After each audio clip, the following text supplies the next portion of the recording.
Hey everybody, welcome to the Social Media and Politics podcast, bringing you expert insights into how social media is changing the political game.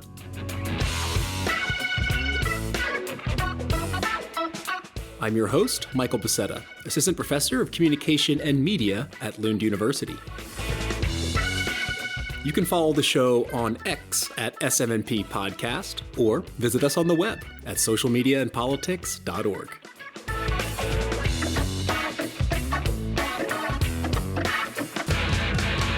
All right, y'all. Thanks so much for tuning in. If you're a longtime listener of this podcast, you'll be very familiar with the idea of political campaigns using data. It's something we talk about a lot on the show and something I'm very personally interested in. And we've been covering that in various ways, looking at one country or looking at one election, one campaign. In this episode, we're going to be looking at data-driven campaigning from a more comprehensive perspective, probably the most comprehensive perspective to date. And my guests to discuss this are Professor Kate Dommett. She is a professor of digital politics at the University of Sheffield, and Dr. Simon Kruschinski. He is a postdoctoral researcher in communication at Johannes Gutenberg University of Mainz. And together with Dr. Glenn Kefford from the University of Queensland, they have authored a new book entitled Data-Driven Campaigning and Political Parties: 5 Advanced Democracies Compared. And the book, published by Oxford University Press, uses over 300 interviews with political campaign operatives to get a sense of what is data-driven campaigning and how can we think about it from an academic perspective. What are the factors that shape data-driven campaigning, but also what factors help explain variation across countries? Because too often we tend to focus on data-driven campaigning from the United States perspective, but as most of the researchers tuning into this podcast will know, the US is a very unique case. It has a two-party system, which is not the norm in most advanced democracies. It allows for this unlimited level of fundraising and has campaigns that run over a year and a half. And that is just not the norm for the way that most elections in democracies function. So the book interviews practitioners from not just the US, but also the UK, Canada, Germany, and Australia to get a sense of what actually does data-driven campaigning look like from a more global perspective, particularly focusing on advanced democracies, and what are the factors that actually work to shape data-driven campaigning and explain variation across these 5 countries. And using these interviews, the book is able to synthesize the insights from these 5 democracies into a comprehensive theoretical framework that outlines a number of factors and variables that help explain differences in data-driven campaigning across these 5 countries. And so we'll talk about these more in detail in the interview. But at the broadest level, the framework breaks down 3 macro-level variables. These are things at the system level, like the electoral system and the media system, which are huge and slow to change. Also, the regulatory level, how do things like campaign finance laws affect data-driven campaigning? And then the party level, how do differences in party resources or the size of parties affect their utilization of data for campaigning purposes? So these are the 3 macro level categories: variables at the system level, the regulatory level, and the party level. And then cross-cutting those are 4 components of data-driven campaigning. And those are data, analytics, technology, and personnel or staff.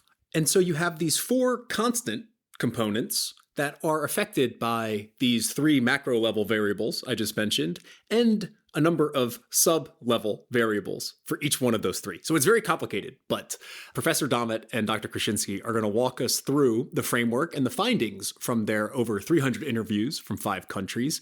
So can definitely recommend reading the book to get more of a fine-grained insight. It is a very impressive job in coercing all of these interviews across these 5 countries into a framework that really helps us to look at data-driven campaigning from a more holistic perspective than any one individual case. So without further ado, let me turn it over to Professor Dommett and Dr. Kruschinski to talk about the findings of their new book, Data-Driven Campaigning and Political Parties. Professor Dommett, Dr. Kruschinski, thanks so much for taking the time out, and welcome to the Social Media and Politics podcast. Hello, thanks for having us. Yeah, thanks for having us. So before we dive into your findings on the factors that affect data-driven campaigning, why don't we first start out by discussing what it is as a concept? And as you note in the book, political campaigns have been using data long before social media. So what is data-driven campaigning, and why is there a need to focus on it now? Yeah, thanks. That's a really good place to start, I think, in the book. So we define data-driven campaigning as a mode of campaigning that seeks to use data to develop and deliver campaign interventions with the goal of producing behavioural or attitudinal change in democratic citizens. So it's a bit wordy, so kind of what do we mean? I think essentially when we talk about data-driven campaigning, we're thinking about the kind of strategic and deliberate attempts by political actors to gather and analyse data in order to optimise their stated goals. Just to kind of give you an example to bring that to life. So in the UK, so where I'm based, political parties kind of operate in a first past the post electoral system. So they're seeking a simple majority. And that means that in that electoral system, not all votes have equal value. So the constituency in which you live kind of matters for the importance of your vote. And that means that people in certain electoral districts have higher value. So in the kind of context of data-driven campaigning, that means that people in certain places are more significant than people in other electoral constituencies. So gathering data and kind of understanding what are the kind of characteristics of those people, how do they respond to different things, that makes a lot of sense in an electoral system like the UK, but that varies. So kind of really going back to that, thinking about getting that understanding of your electorate, understanding their attitudes and trying to shift their very specific behaviours. I think it's kind of worth saying that for us, that means that data-driven campaigning isn't something that's inherently new. So it's often kind of talked about as something that is really innovative. It's kind of connected to digital data. But we actually say that data-driven campaigning has been going on for a long time. We've had political parties collecting data via doorstep canvassing, via polling for a long time. So what is new is that the data that is available to campaigners is kind of more extensive than ever before. And it also is linked to new technologies. And that's kind of really in the last few years led to this innovation in kind of the analytics processes that are available for parties to use. Right. And I want to keep moving on to the key components that you break down in the book about what data-driven campaigning is constituted by. But, thinking more broadly, the idea that campaign practices can be driven by data implies that they can also be driven by something else, which I think is kind of interesting to think about. So stepping a bit into theory here, you argue that campaigns follow a rational choice approach, meaning that they seek out actions to maximize their returns, which in this case would be vote share. So if data-driven campaigning is the outcome of a rational choice, that implies that there's other choices to be made. And so I'm curious, what might the other factors or choices be that campaigns can choose from when developing their strategy? Yeah, thanks. That's a really interesting question. So we kind of divide data-driven campaigning into 4 parts. So we look at data, we look at analytics, we look at technology, and we look at personnel. And when it kind of comes to thinking about those things, I think it's often assumed there's kind of quite a linear process going on there. So you gather your data, you analyze it, you use that to inform a decision and you act. But that isn't always the case, as I kind of think you're suggesting. And it's useful to think about the driven part of data-driven campaigning, because actually you can do all of those things without making a decision or taking an action based on data and the analysis that can happen. So some of the things that we discovered in our research when we were looking at this that can kind of derail the use of data and analytics. So political leadership is a big one. Like a party leader or a campaign leader just really may not actually trust data. I think data-driven campaigning is often kind of compared to gut instinct. And you can see political leaders sometimes wanting to act on the basis of things other than data. So it might be an ideological predisposition, or it might be their own personal experience or traditions. And that really affects the kind of way that they make decisions. And then we also just see some kind of more basic organizational factors play a role in how decision-making happens in campaigns. So we heard, for example, sometimes a campaign would have like a really great data collection operation. They'd have staff members devoted to gathering and analysing that data. But that team within the organisation was quite siloed off from the main decision-making meetings in which kind of campaigns were being executed. So they're doing everything that's indicative of data-driven campaigning, but the way that they're structuring their campaign means that, you know, the outcome isn't always a complete reflection of what the data's revealing. Right. So I think the key part is on the driven, or having the decisions sort of guided by data. And when we're thinking about those decisions in a democratic context, there are a number of factors that can affect that decision that are outside of the campaign's control.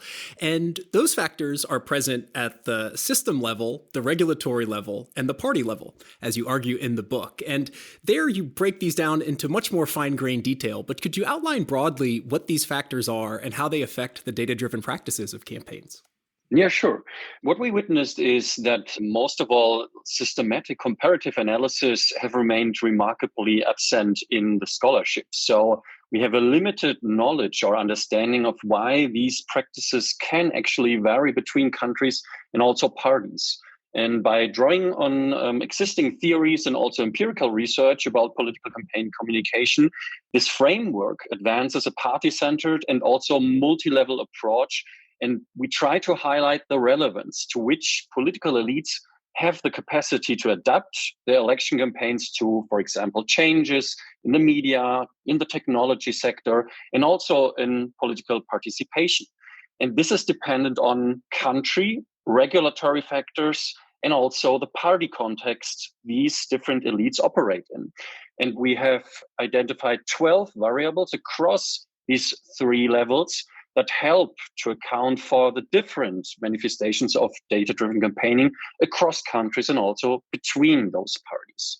And to break this down, the system level of our theoretical framework, this points mainly to different institutions and also rules that each country around the world adopts. For example, the electoral system, this can determine the focus of data-driven strategies. For example, in a majoritarian system, campaigns might concentrate on key marginal constituencies, and then leveraging data-driven campaigning target swing voters, for example. And else, the party system can influence the data-driven campaigning use based on the competition, for example, and also the cooperation between the different parties in these systems. Or when we look at the media system, this could also influence how campaigns use these different layers in data-driven campaigning, depending on the level of media freedom, for example, or what the role of social media plays in a specific country.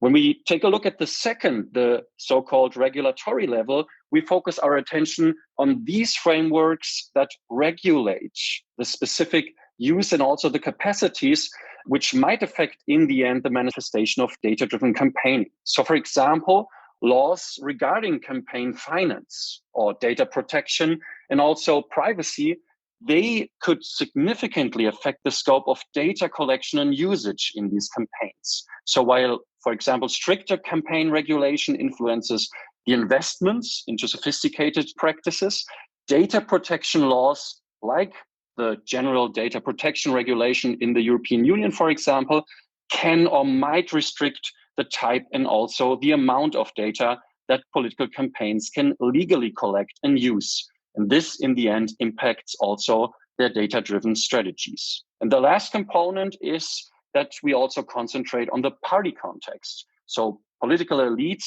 are not operating in a vacuum. They also have to see what they have to deal with in their party. And therefore, the internal resources of a party, for example, or the organizational structure, these are critical factors in our view. So, for example, a well-resourced party with a centralized decision-making structure might be more adept at integrating and also utilizing sophisticated data-driven campaigning practices in the campaigning compared to a party with limited money or also limited personal resources or a more decentralized structure. And the last thing is also to keep in mind that parties have ideological or attitudes towards these technologies and privacy needs And therefore, these might also influence how data-driven campaigning is used. For example, a techno-skeptical, also data protection abiding party, this will be more critical towards data-driven campaigning practice. Right. And these are kind of the broad scale structures that could affect data-driven campaigning. And in the book, as you said, you outline 12 variables that really break this down. And so there's a lot to ask about. So I thought to structure my questions on the 4 components, the kind of more middle level, I guess, of campaigning, which you break down these 4 components of data, analytics, technology, and personnel. And you compare them across 5 countries: US, UK, Germany, Australia, and Canada. So listeners can get a sense of the scale of this project. But focusing on data, even though all campaigns use it, your interviews with campaign staff really show how messy campaign data can be and how its availability is really super dependent on the country context. So what are some of the commonalities and differences in the data that campaigns across these 5 countries have access to? Yeah, thanks. We really had slightly too much of a data problem ourselves in writing this book with 327 interviews across these 5 countries. It was a lot to synthesize.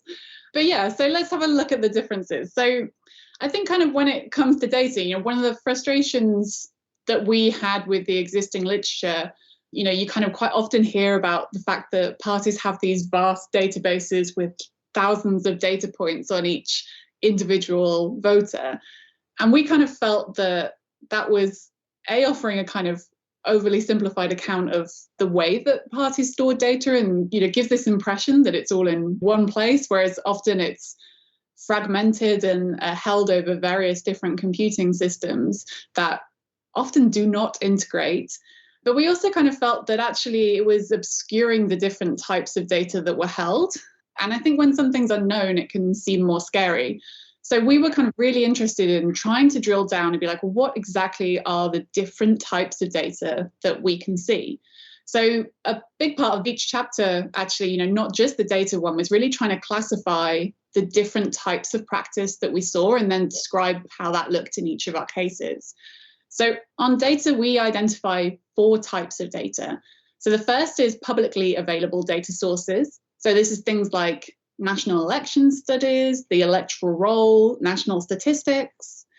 The second was disclosed data sources. So this is things that, people are telling a party or a campaign about themselves. So activities like canvassing or things like polling via companies.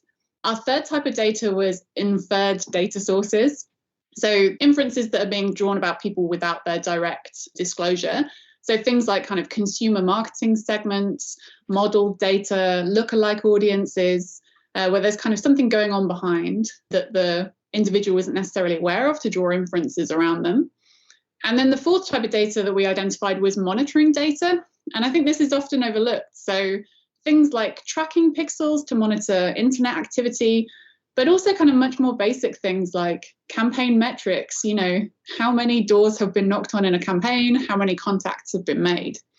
And by classifying those 4 different types of data, we're able to kind of dig into each and then look at how much commonality and difference there is across the different cases. So a kind of nice example to look at is publicly available data sources. I think with this, you'd assume that there's quite a large degree of commonality, but actually it's really different depending on the kind of unique electoral and data protection law in each country.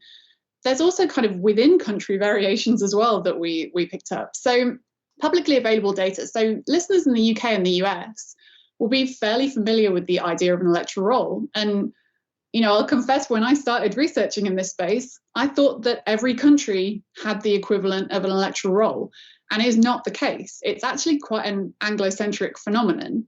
Not all states provide a list of everyone who's registered to vote to campaigners, and in many countries that isn't available. So, for example, in Germany, there's only kind of certain publicly available information that you can request 6 months before an election, and it's not comparable. So I think that's something that listeners might assume is a commonality, but it isn't the same in every place. And even where it is available, then there's different information available within those electoral rolls. So in the UK, you can get the location, the name of individual people on the voter register, whether they've got a postal vote, the age at which they can first vote, so the age of maturation it's called. And then campaigners can buy, in addition to the electoral roll, something called the marked register. And that tells you whether they turned out to cast their vote. It doesn't tell you who they voted for, but it gives you an indication of turnout history. Now, compare that to the US. You can often, and this isn't universal, but you can often also get the registered party. And in some states, you can get ethnicity. So Eichenhirsch's work has really documented, the voter roll in the US and how this has varied. But there are real differences by state within the US. And then the difference between the US and a country like the UK is also quite dramatic. So what that kind of means is that in each different location, you're starting with a different foundation and a different set of problems. So in the US, a lot of effort goes into actually kind of creating a single national voter file and synthesizing consistent data across different states to build up a kind of comparable data set. Within the UK, data is more routinely available, but things like the marked register need to be manually inputted by volunteers so that parties have a data set that not only has the voter ID information in, but also has this data about whether someone actually voted. And so these kind of differences are really interesting because they allow parties to do different things. So the marked register in the UK is incredibly valuable in get out the vote operation exercises, because if you've got a supporter who intermittently votes, then you can identify an audience that you can really focus a mobilization message on. If that information isn't available, you can't launch the same kind of campaign activity without collecting that data another way. So the precise forms of data that campaigners have accessible to them really ends up impacting the kind of analytics that they end up using and the campaign interventions they make down the line. So for us, we really need to start moving away from this idea that there is this kind of off-the-shelf package of data that you can just access, and to really recognize that not only within a particular country, but within particular parties, you can access different data to different degrees. And the ability to access that data is influenced by those different factors that Simon was outlining.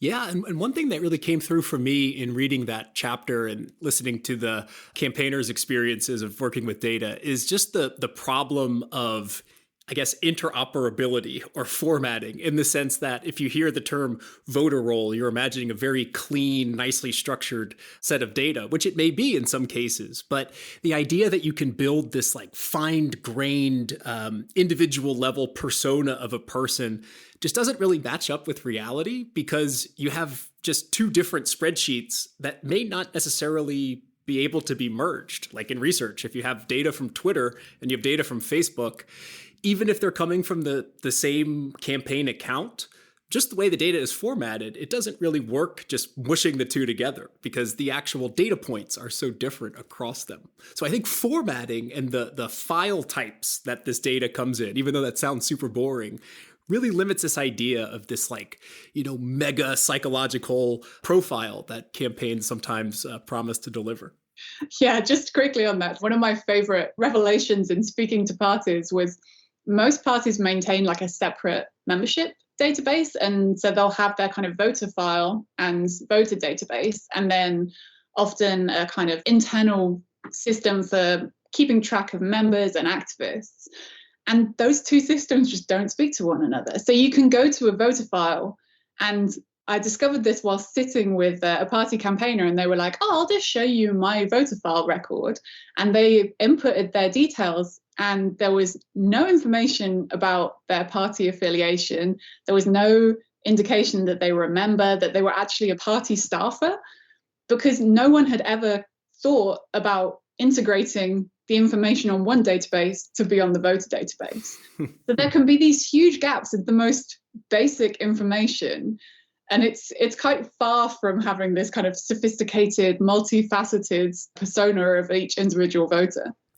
Right. And so that makes it very difficult to analyze data, right? Bad input is not going to lead to great output. So that brings us to the second component of data-driven campaigning, which is analytics. And I think that's the one that tends to kind of capture the public imagination the best. So what did you learn about campaign analytics from your interviews? And why might its sophistication not exactly match this public image that some people have? Yeah, so what you just explained is exactly like a flow chart. So what you can think about data in these different formats, this problem continues with data analytics.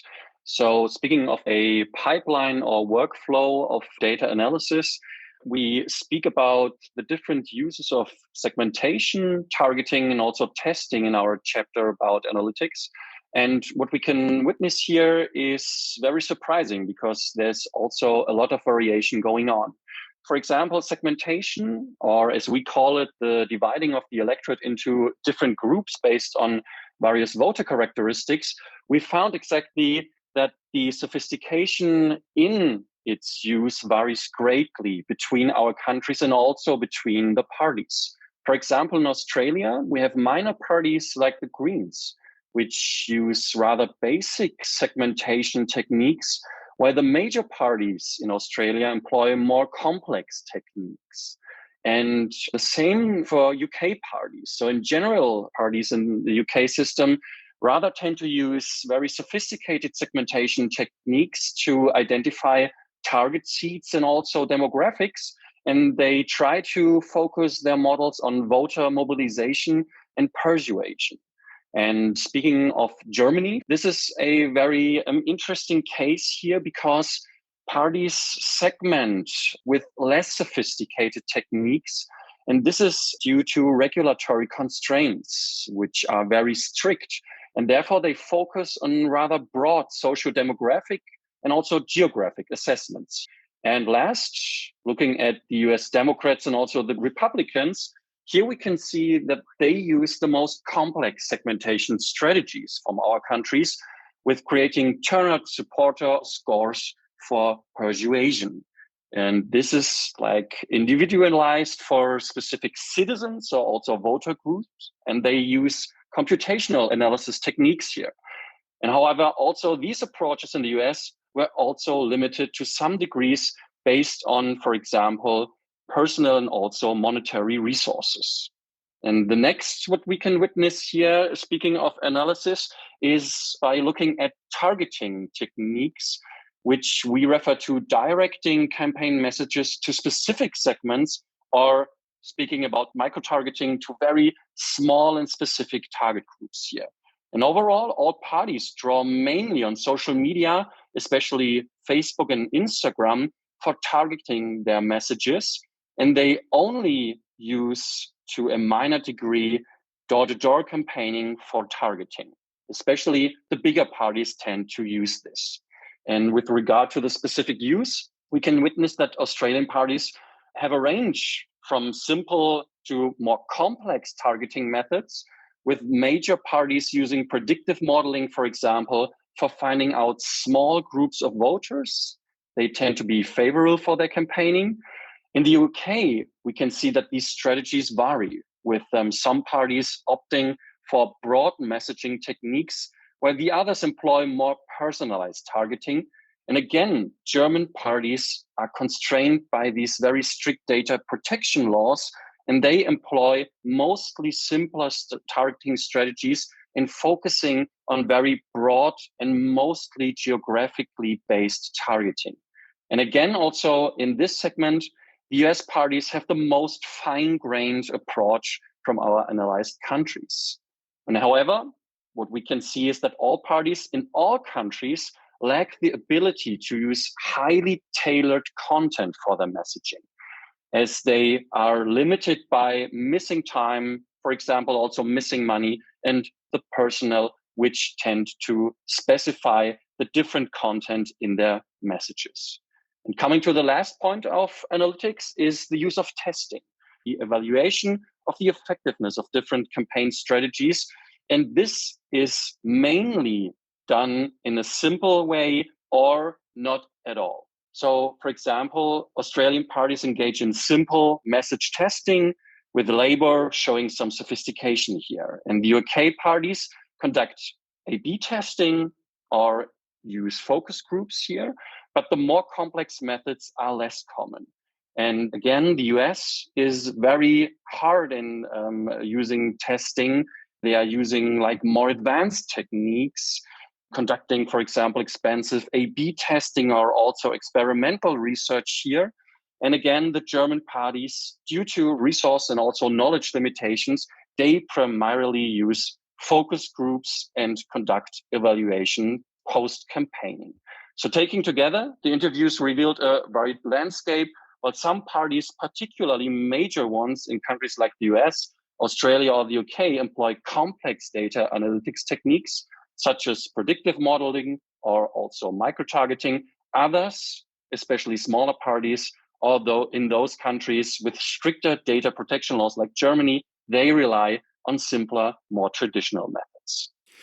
Right. I think throughout the book, you have this kind of distinction between the large and the small parties, and then the amount of resources that are allocated to each is a, big factor that explains variation in data-driven campaigning. But continuing the flowchart example, right? We have the data feeds into the analytics, but you can really only analyze analytics with the help of technology. And that's another component that you focus on in the book. So when it comes to the technology underpinning data-driven campaigning, what types of variation did you observe in the tools that campaigns use, as well as who gets to use them? So what we wanted to find out was how different technologies are used with differing functionality for, on the one hand, organizational, and on the other hand, communication purposes in each of our 5 countries.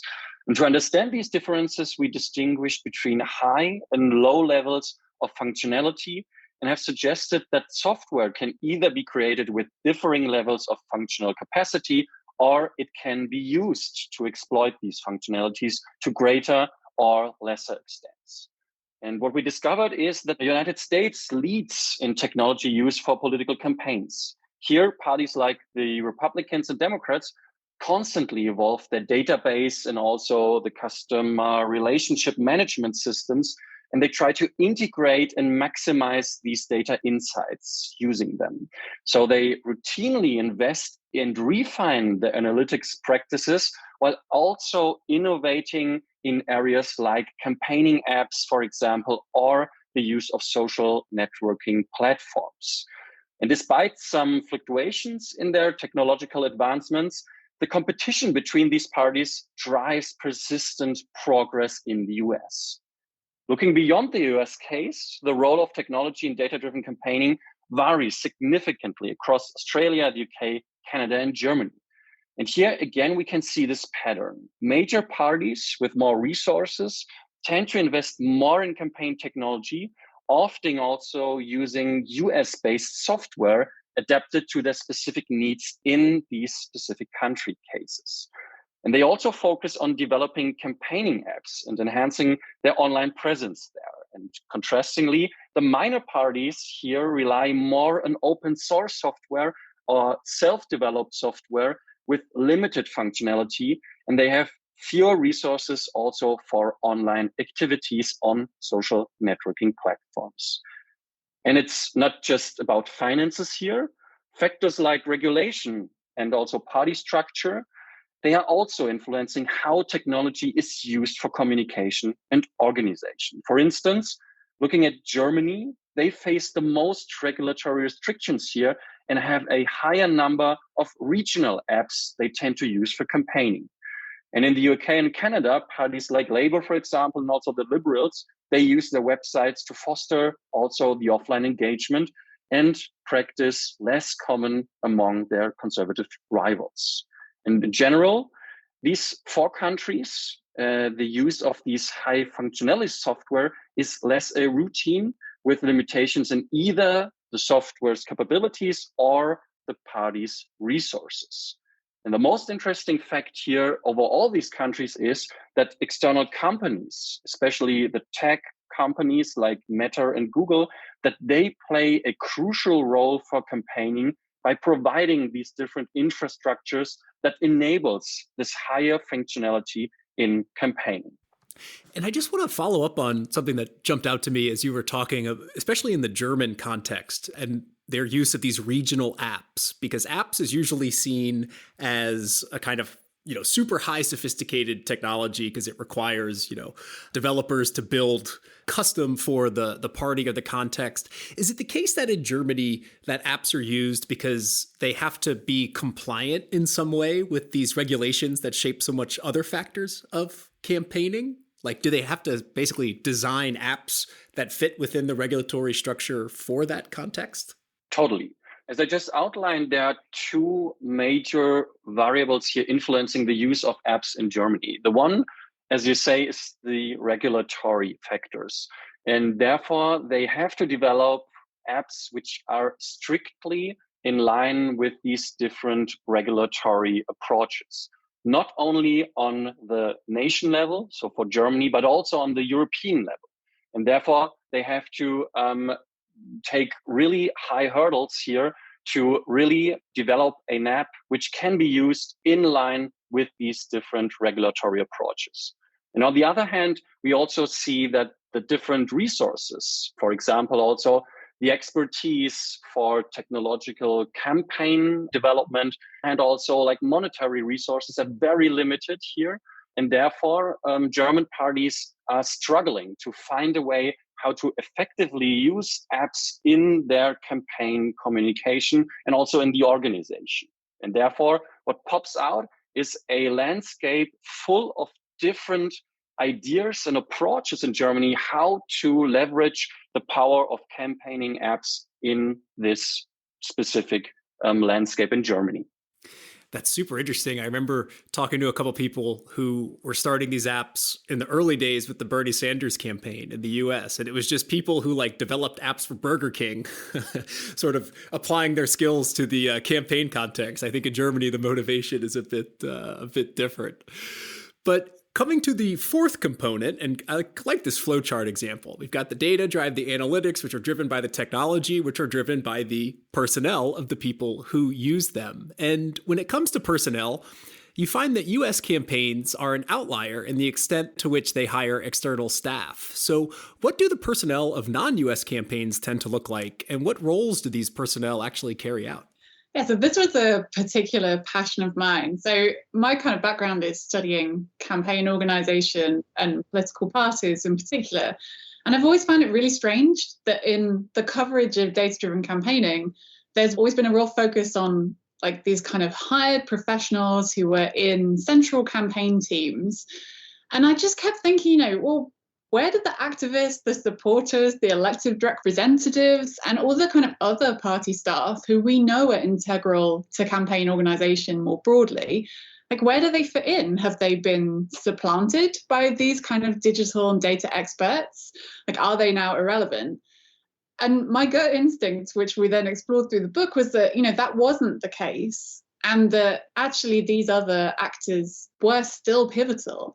So we wanted to really kind of unpack, well, who is within a party and then what role are they playing in the use of data, to kind of see if there were different patterns and configurations within different campaign organizations. And again, kind of what we found is that parties depend on different actors to different degrees and for different kinds of activity. So we kind of differentiated between those activists and supporters, between those elected representatives and party staff.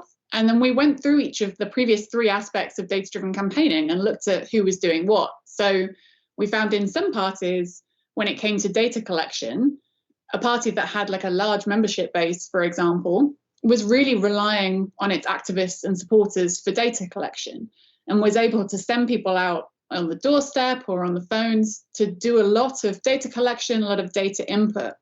Whereas parties with smaller membership, for historical reasons, didn't have access to that resource at the grassroots level. And so they were having to turn to other types of actor to get data collection. So we might find those parties more reliant on commercially purchased polling or buying data from data brokers, or they might be hiring external firms or internal staff to lead on data collection. So the attributes of the particular party, its history, its makeup, were affecting who was almost doing what. I think the other thing that we found that was interesting was how the party structure affected the way that data was being handled and treated within different party organizations. So some parties have highly centralized campaigns, a party HQ that has a national database system, and they have a high degree of oversight and control over what a campaign looks like. But other parties are far more decentralized. Some parties don't have national databases. They have locally held databases and very little data sharing across jurisdictions. And in those kind of decentralized studies, we saw different people doing different activities. So, for example, there was a case in Canada where, local parties were being given much more power to do more sophisticated analytics than we were finding in parties without that decentralized structure. So there were these interactions that became really interesting, and I think really kind of allowed us to understand why we were seeing different practices. Because if you don't have that kind of centralized expertise, that centralized oversight, then practice within a single party is likely to vary much more extensively. And so we were sometimes seeing within the same party organization, in some places you might see incredibly unsophisticated, really basic data use. But in other places where there might be a member who has a background in data analytics was doing some really interesting things. So by unpicking the people, but also the structure of the organization, we were really able to kind of tell these quite bespoke stories about how data is managed and deployed within a campaign. Right. And that's just at the kind of single party level. But then when you take into account all of the factors we've been discussing, I mean, you end up with just this huge, complex look at what campaigns are doing and how this varies, not just within countries, but also across them, which leads to the idea that there's no real single global playbook for data-driven campaigning.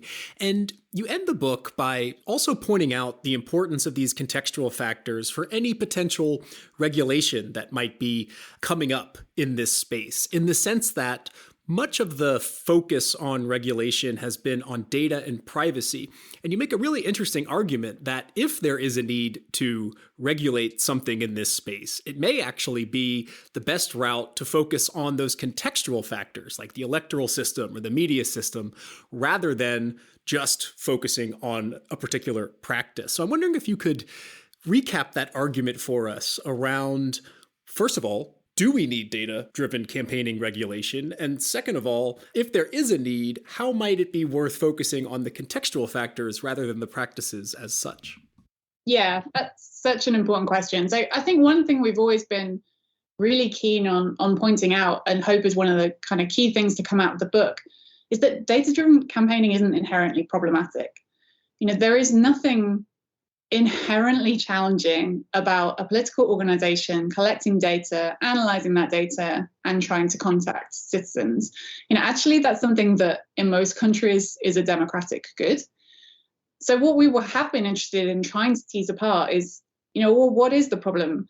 And I think by helping to kind of unpick and look at exactly how data is being used in different places, different jurisdictions will need to understand what's going on in their certain space and work out, what is okay and what is not okay. And it's probable that there won't be universal answers to that question. And so what is happening in Germany, if exactly the same practice is happening in Australia, you might get very different senses of whether regulation is needed because of the particular cultural contexts and environments in which campaigners are operating. So I think we're kind of quite keen to move away from that idea that we need this universal regulatory response to data-driven campaigning. And actually, we need quite a tailored response that really reflects the actual practice of how data is being used, rather than a lot of the rhetoric around the potential threat. So that's a real kind of thing we're trying to achieve with the book. But in addition, we're trying to move beyond this focus on data and privacy regulation. So this can be a really effective lever to pull in affecting the way that data is used. And we've seen things like GDPR have a huge impact in terms of how campaigners in Europe are operating compared to in Australia and the US. But we've essentially argued that because of the range of factors we're able to identify as influential on data-driven campaigning, it actually kind of opens up the playbook in terms of what you might be able to think about changing to create the kind of campaigning that is more acceptable within your particular national context. So, we were talking about resource earlier. This is something that's really influential in terms of what it's possible for campaigners to do. So rather than restricting data and privacy regulation, maybe looking at campaign finance regulation, and the money that's available is another alternative avenue to pursue. At the more ambitious level, the electoral system routinely came up as incredibly powerful in terms of affecting the incentives that were causing our actors to use data in certain ways. So actually, electoral reform will have a big impact on how data is being utilised. And so by picking an electoral system that is more amenable to the use of data that you prefer, you can alter the dynamics of practice. So I think some of the changes that we point to are more feasible than others, and it's certainly easier to kind of implement a new regulation. But our essential goal is to try and really open up the discussion to reveal the fact that, data-driven campaigning looks different in different places, and it is not inherently problematic. And those two things have to be at the forefront of any attempt to pursue regulation. Definitely. It's an interesting point and a very important point. And I think that, what a lot of this discourse around data and privacy has sort of come out from is the public's concern, particularly after the 2016 election, around disinformation and micro-targeting and all these, phenomenon that were happening. I think we're seeing it again now with AI and the potential for campaigns to generate content at a very rapid rate. But both social media and I think going forward, this generative AI does help smaller resourced parties and candidates in a way to catch up to larger parties, because smaller parties don't have the resources, so they have to rely on things like social media targeting or maybe generative AI to generate content. And I just wonder, is there a risk that if regulators get too aggressive and focus on perhaps the wrong thing, which would be just clamping down on the practice rather than the bigger problem, could that create a unfair advantage, I guess, for larger parties, in the sense that if you take away some of these tools that smaller parties use, would that stack the deck in favor of larger parties who then can capitalize on their bigger resources to do more intensive types of data-driven campaigning? So I would say that regarding these one-size-fits-all regulation, that there might be the possibility that these regulations could impact party competition indeed. So, for example, strict data protection laws might disproportionately affect smaller parties or also new parties in the political area, because they need to rely on affordable, also third-party or simpler digital tools for voter targeting and engagement, or they can use these ready-made social media advertising tools for these practices. And if regulation overly restricts or also complicates the use of these tools, it could indeed reinforce these advantages of larger parties. And these parties, they don't necessarily have to rely on these different tools, but they only have also the resources to develop their own sophisticated technologies. For example, creating their own apps, creating also their own possibilities of data analysis, using other technologies. And therefore, this regulation could then affect the smaller parties in that regard. So, of course, these are crucial for protecting voter privacy and maintaining democratic integrity, but there needs to be carefully balanced and also ideally using regulation based on the differences which we pointed out throughout our book, based on certain kinds of different levels which we try to analyze here. And if not, they risk creating an unintended barrier for smaller parties here, potentially also then leading to a less competitive and dynamic political landscape. So it's essential for policymakers, in my eye, to consider these nuances and craft regulations that protect voter data and also the use of analytics or technologies while still allowing for a healthy and fair political competition there. Definitely. And now there is a text of all the variables that regulators can focus on. And we've just scratched the surface here with this podcast. But Professor Dommett and Dr. Kruschinski, thanks so much for taking the time out and sharing your research with us. Thank you so much. Thanks for having us. I've just been speaking with Professor Kate Dommett, Professor of Digital Politics at the University of Sheffield, and Dr. Simon Kruschinski, postdoctoral researcher in communication at the University of Mainz. Check the episode description for a link to the book we've been discussing in this episode. And that's a wrap for this episode of the Social Media and Politics podcast. Thank you so much for tuning in. Next time, I'll be speaking with Dr. Rob Eschman from Columbia University on masked racism on social media. But until then, I'm your host, Michael Becerra, signing off from Alba. See you next time.